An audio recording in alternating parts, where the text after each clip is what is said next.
जय हिंद दोस्तों। चलिए मैं इससे पहले कुछ बोलूँ, आप ये देख लीजिए, ये मेरा जॉइन इंडियन आर्मी पे प्रोफाइल है, जहाँ आप देख सकते हैं कि मैं 3 टाइम एलिजिबल हो चुका हूँ एसएसबी इंटरव्यू के लिए। तो जिसमें से 2 बार मैं हुआ एनडीए के थ्रू और 1 बार हुआ हूँ टीएस यानी टेक्निकल एंट्री स्कीम के थ्रू। तो मैं इसमें वीडियो में आपको बताऊंगा कि कैसे मैंने खुद 2 महीने की तैयारी में एनडीए क्वालिफाई किया। सही में मैं झूठ नहीं बोल रहा हूँ, एनडीए की तैयारी मैंने केवल 2 महीने करी थी जेनुअनली। और इस वीडियो में बताऊंगा कि करना क्या है, आप भी बड़े आराम से ही कर सकते हैं। देखिए, अगला जो हमारा एनडीए है 14 नवंबर को जो होना है एग्ज़ाम, उसके लिए भी करीब 2 महीने या कह लें 70 दिन बचे हैं। तो आपको भी अगर आपकी कोई तैयारी पूरी नहीं हुई है या बहुत थोड़ी सी तैयारी हुई है और थोड़ी घबराहट हो रही है ना कि कैसे होगा कैसे नहीं होगा, तो मैं जो बता रहा हूँ ना वो आप कर लीजिए। ये मेरी खुद की केस स्टडी है, ठीक है। इस स्टडी में मैं आपको खुद बताऊंगा कि मैंने कैसे तैयारी करी और कैसे मैंने ये क्वालिफाई किया, ठीक है। तो ये वीडियो ना 2 पार्ट में लेंगे हम। पहले में लेंगे कि क्या गलतियां नहीं करनी है और दूसरे में क्या सुधार करनी है या क्या करना है। देखिए, मैंने 3 अटेम्प्ट दिए थे एनडीए के लिए कुल, जिसमें से मेरा पहला अटेम्प्ट में मैं फेल हो गया था और बाकी बचे हुए 2 में लगातार पास हुआ।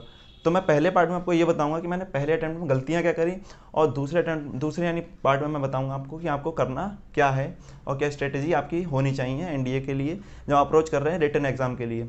तो ना पहला तो ये कि इस वीडियो को लास्ट तक देखना, बीच में आप छोड़ के मत भागना। देखो, फायदा कुछ होगा नहीं, अपने टाइम बर्बाद करोगे। या तो देखना तो पूरा ही मत देखना, ठीक है। 1.5x पे देखो चाहे आप 2x पे, लेकिन देखना पूरा, ठीक है। तभी कुछ फायदा मिलेगा या आपको कुछ पैसे पॉइंट मिलेंगे जो करने हैं या नहीं करने हैं। तो 2 पार्ट में वीडियो होने वाला है। पहले बताऊंगा कि क्या नहीं करना है और दूसरे में क्या करना है, ठीक है। मैंने खुद 3 अटेम्प्ट दिए थे, पहले में मैं फेल हुआ, दूसरे में पास हुआ, मतलब आगे लगातार दोनों में, ठीक है। तो पहले आप तो ये समझ लीजिए कि आपको एनडीए क्रॉस करने के लिए कितने नंबर चाहिए होंगे, कम से कम वाले मैं बता रहा हूँ आपको। तो आप 25 से 30% अगर आप पर सब्जेक्ट में ले आते हो ना, मतलब 3 जो पार्ट है हमारे, इंग्लिश, मैथ और जीएस का, तो आप इसमें क्वालिफाई तो कर जाएंगे बड़े आराम से, ठीक है। बाद में मैटर करता है आपकी कट ऑफ कितनी जाती है, मेरिट कितनी हो जाती है, आप एक्स्ट्रा मार्क्स कितने गेन करते हो। तो यार देखो, अगर आपने 450 या 400 गेन कर लिया ना तो कोई चिंता ही नहीं है, आगे भी आराम से कर लोगे। जब आप एसएसबी देने जाओगे ना, वहाँ पर भी आपके अच्छे आ गए 300, 400, 500 नंबर आ जाएंगे ना, बड़े आराम से आप इसको क्वालिफाई कर लेंगे और आपका हो जाएगा, ठीक है। तो पहले आप समझ लीजिए, आपको अगर कोई भी ऐसा बोलता है ना कि 2 महीने में आप 700, 800, 900, 700, 800 प्लस कर लोगे ना मार्क्स, तो यार वो तो देखो जेनुअनली वो नहीं, ऐसा नहीं होता कि 2 महीने की तैयारी में इतना कर लो। लेकिन हाँ, 2 महीने की तैयारी में आपको बता रहा हूँ कि मैंने खुद कैसे 450 प्लस का करा, ठीक है, केवल 2 महीने की तैयारी में। तो चलते हैं पहले पार्ट पे, जो मैंने पहला अटेम्प्ट दिया तो उसके लिए मैंने क्या क्या गलतियाँ करी। तो देखिए, जब मैं पहला अटेम्प्ट देने गया तो मैं बात करता हूँ मैथ के पेपर की, ठीक है। तो मैथ के लिए मैंने तैयारी इस तरह से करी, उसके लिए भी तैयारी लगभग मैंने 1.5-2 महीने करी थी, ठीक है। लेकिन हालांकि मैं उसमें फेल हुआ था, लेकिन गलतियाँ क्या हुई थी बता रहा हूँ आपको। तो मैंने क्या करा, मैथ का जो पहले चैप्टर से शुरू करा उठाकर, ठीक है, और पहले चैप्टर से करना शुरू करा, धीरे धीरे धीरे आखिरी चैप्टर तक हम पहुँचे, ठीक है। उन टॉपिक मैंने बड़ा बहुत ज़्यादा ध्यान दिया जो मुझे नहीं आते थे या जो मेरे लिए थोड़े से मुश्किल थे, और उन पर थोड़ा मैंने कम दिया जो मुझे आते थे। मैंने सोचा ये तो मुझे आते हैं, इनको तो बाद में देख लेंगे, और जो नहीं आते उनको कर लो। तो बस 2 महीने तक ज़्यादातर मैं वही टॉपिक करता रहा जो मुझे नहीं आते थे, ठीक है। तो हुआ क्या, जब मैं मैथ का देने गया और मैंने बाकी आंसर की से जब मैच करा तो मेरे लगभग 300 में से 100 नंबर के पास ही हो रहे थे। क्योंकि हुआ ये कि जो टॉपिक मुझे नहीं आते थे उन पर ज़्यादा ध्यान देने की वजह से मैंने उन पर तो ध्यान दिया ही नहीं जो मुझे आते हैं। तो जब पेपर में बैठे तो जो आते थे ना उसके भी क्वेश्चन छूट गए, और जो नहीं आते थे उनमें बस थोड़े बहुत ही हुए, और फिर ये हालत हुई कि 100 नंबर के पास हुआ। तो ये थी मेरी पहली गलती। और दूसरी मैंने करी इंग्लिश में हालांकि मेरे इंग्लिश में ठीक ठाक हो गया था और मुझे लगता है कि क्वालिफाइंग मार्क्स के पास तो मेरा हो गया था, लेकिन उतना फिर भी नहीं हुआ जितना होना चाहिए, ठीक है। मतलब लगभग 70-80 नंबर के पास आए, लेकिन आप इससे ज़्यादा कर सकते हो। तो उसमें प्रॉब्लम ये हुई ना कि हम लगे रहे केवल उस पर कि एरर ढूंढने पे, लेकिन देखो वोकैब बहुत अच्छी आती है, उसमें वोकैब आती है आपकी कम से कम 20 की तो आती है। एंटोनिम्स हो गए, सिनोनिम्स हो गए, या आपके ईडियम फ्रेज। देखो, इनमें से 3 में से ना 2 सेक्शन आते हैं, एक साथ तीनों जल्दी आपको मिलेंगे नहीं, या तो एंटोनिम्स सिनोनिम्स ही आ जाएंगे, या एक कोई गायब होगा और आपको मिल जाएगा दूसरा, ठीक है। तो जो 20 नंबर की हो जाती है, अगर आपने वो ही बहुत अच्छे से कर लिया है ना, और अगर वो सही क्वेश्चन आप करने चले गए ना, तो 80 तो उधर ही हो जाते हैं, ठीक है। तो उस पर हमने ध्यान नहीं दिया। अगला आते जीएस पे, जहाँ सबसे ज़्यादा बंटाधार हो गया। हुआ क्या, देखो जीएस के हम पढ़े रहे ना, हिस्ट्री, ज्योग्राफी, इकोनॉमिक्स और अपना पॉलिटी पढ़ने में लगा दिया पूरा टाइम, देखते रहे पढ़ते रहे, और जाके जब पेपर देने बैठे ना बैंड बज गई। क्योंकि हमने जीएस में जो जनरल साइंस थी उस पर तो कोई ध्यान ही नहीं दिया, ध्यान दिया हिस्ट्री ज्योग्राफी वगैरह पे। अब हिस्ट्री ज्योग्राफी आपको भी पता है कि कितनी भी पढ़ लो ना कम ही रह जानी है। और बाकी इधर जाओ साइंस में, तो साइंस में सॉलिड होता है, वो हमने पढ़ा नहीं इतना ज़्यादा। थोड़ा बहुत जो था ध्यान, बायोलॉजी तो पढ़ी नहीं, बायोलॉजी सोची अरे कभी 11th-12th में पढ़ी नहीं थी, 10th में पढ़ी थी, तो वहाँ फिर सोचा अरे बायोलॉजी छोड़ो यार, क्या करेंगे इसमें टाइम देके। इधर पढ़ते रहे, लेकिन जब टेस्ट देने गए ना, सबसे बुरी हालत यही हो गई, जहाँ जीएस के जो पोर्शन था उसमें 400 में से करीब 80 नंबर ही पहुँचे, 70-80 नंबर जेनुअनली। और मतलब जो ओवरऑल थे नंबर वो करीब ऐसे 200-250 के या 250 या 260 के पास नंबर पहुँचे और उसमें फेल हो गए। ठीक है, तो ये तो हमारा पहला था कि जिसमें हम गड़बड़ हुई। तो यहाँ से मेरे जो पॉइंट निकले और वो आपको बताता हूँ मैंने क्या क्या गलतियाँ करी। सबसे पहला, मैथ के उन टॉपिक पे ध्यान ही कम दिया जिनको जो मुझे ज़्यादा अच्छे से आते थे, और उन पर ज़्यादा टाइम बर्बाद करा जो मुझे अच्छे से नहीं आते थे। इंग्लिश की बात करूँ तो मैंने वोकैब पे कम ध्यान दिया, ठीक है, जो कि मुझे ज़्यादा देना चाहिए था। कि वोकैब क्योंकि वैसे होता है कि ना वो तो एक अनंत है, वो कम जितना पढ़ो उतना कम है, तो पढ़ते रहो उसको, उस पर बड़ा कम ध्यान दिया। जीएस में आ जाए तो जीएस में हमने क्या करा, जनरल साइंस पर कम ध्यान दिया और जनरल सोशल स्टडी पे ज़्यादा ध्यान दिया हमने।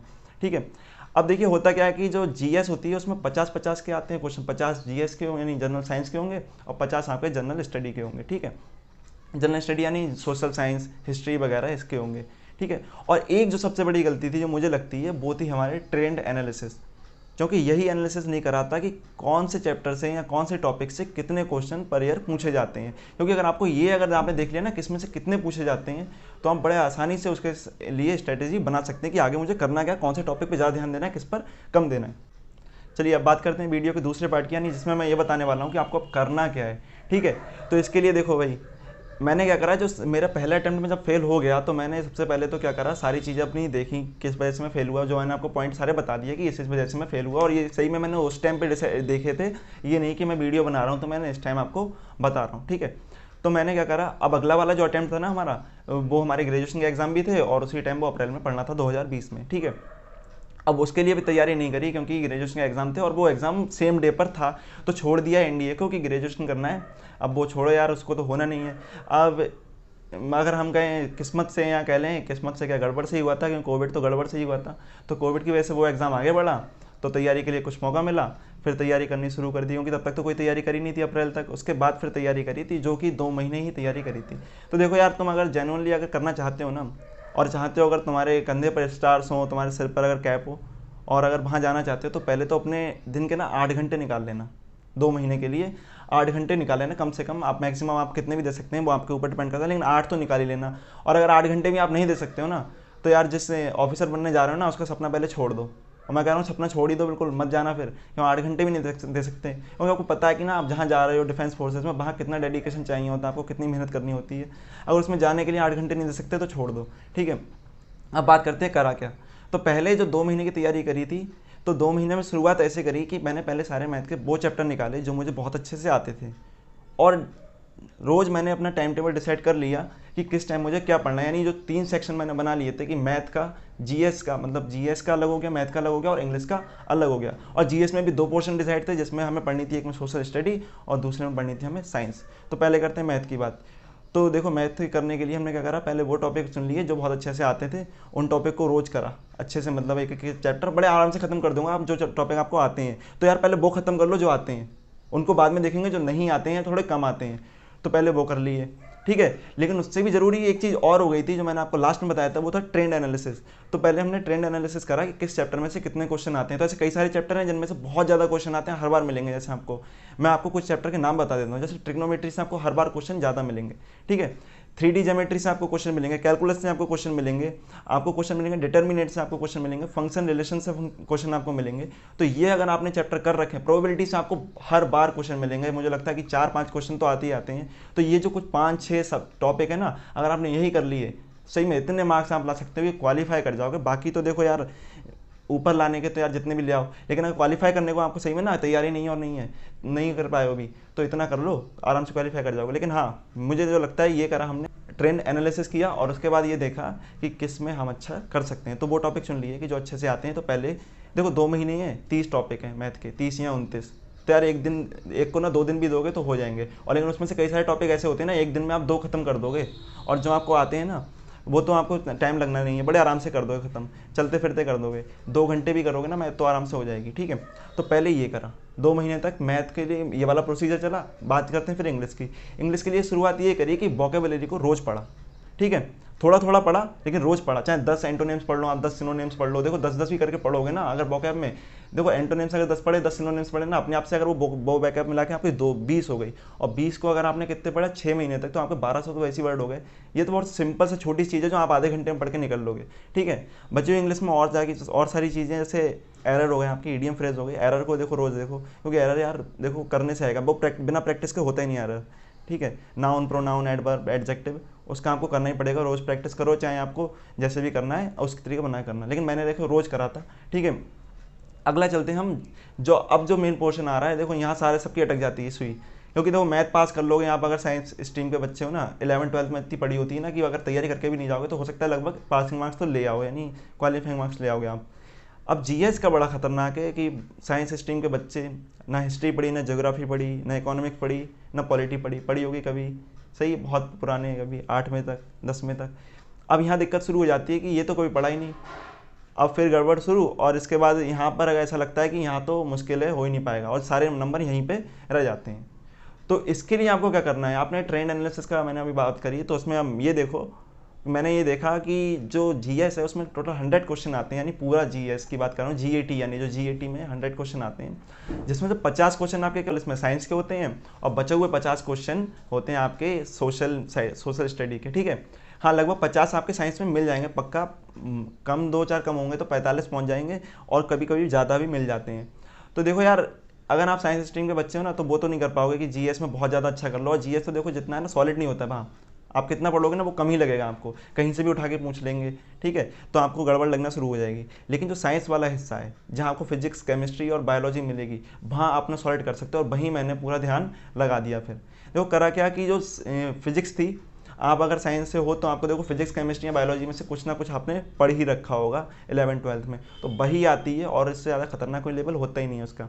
और बड़े सिंपल से क्वेश्चन आते हैं, थ्योरी में से आते हैं, ना कोई न्यूमेरिकल होता है, ना कोई डेरिवेशन होता है, तो बड़े आराम से फिजिक्स कर लोगे। तो फिजिक्स पे ध्यान दिया, और फिजिक्स पर लगा दिया ध्यान अपना, फिर केमिस्ट्री पर लगा दिया, और बायोलॉजी जो 9th और 10th लेवल की ही आती है तो उन पर जो ध्यान लगाया, क्योंकि जब 50 जो क्वेश्चन है ना, हर क्वेश्चन 4 नंबर का है, अगर आपने 50 में से 40 भी कर लिया ना तो 160 नंबर आपके हो गए।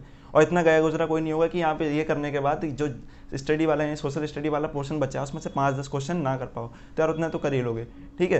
तो ये सब मैंने करा, और जनरली यही करा, इससे ज़्यादा मैंने कुछ नहीं करा। और सही में मुझसे अभी अगर आप जीएस के क्वेश्चन पूछे यानी जनरल स्टडी के, तो मुझे बहुत कम आते हैं, मेरी बहुत ख़राब है जीएस। तो इसके बाद मैंने जब पहले 2 महीने तैयारी करी, उसके बाद मेरा बड़े आराम से हो गया, और करीब 450 से प्लस नंबर आए थे, ठीक है। नेक्स्ट जो मेरा अटेम्प्ट था, उसमें मैं आपको जनरली बता रहा हूँ, आपको शायद लगेगा कि मैं फेंक रहा हूँ, लेकिन मेरे साथ हुआ ये कि जब मैंने पहला अपना अटेम्प्ट दिया था, उसके बाद मेरा पहले अटेम्प्ट का इंटरव्यू हुआ, ठीक है, और दूसरा फिर साथ में मेरा एयरफोर्स XY का भी इंटरव्यू है। तो वहाँ मुझे पता चला कि मुझे मतलब मेडिकल में मैं नहीं हो पाऊंगा, परमानेंट रीज़न है मेरा एक मेडिकल का पॉइंट, तो इस वजह से मैंने फिर तैयारी करना आगे वाले अटेम्प्ट के लिए छोड़ दिया। तो फिर लेकिन एनडीए के लिए अप्लाई कर चुके थे, या अप्लाई कर दिया था मैंने, कि मैंने सोचा चलो लास्ट अटेम्प्ट मेरा बच रहा है तो कर देते हैं, केवल एग्जाम देके आएंगे, मजे लेंगे, देखते हैं क्या होता है।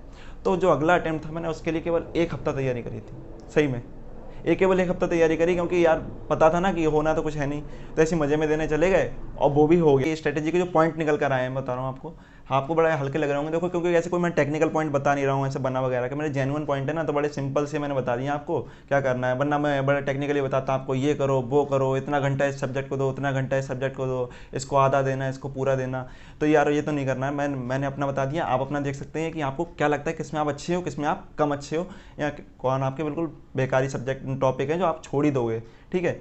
तो देखो शुरुआत मैंने जो पॉइंट आपके बताया क्या करना है, सबसे पहले करो ट्रेंड एनालिसिस, किस टॉपिक में से कौन सा ज़्यादा आता है, ठीक है। तो आपको पता क्या चलेगा कि जो मैथ है वो आपके मैंने गिना दिए थे किन में से ज़्यादा आता है। इंग्लिश में वोकैब ले लो, और आप जीएस अगर आपकी ख़राब है ना थोड़ी सी, मतलब सोशल स्टडी वाला पोर्शन, तो आप ले लो फिर अपना साइंस का।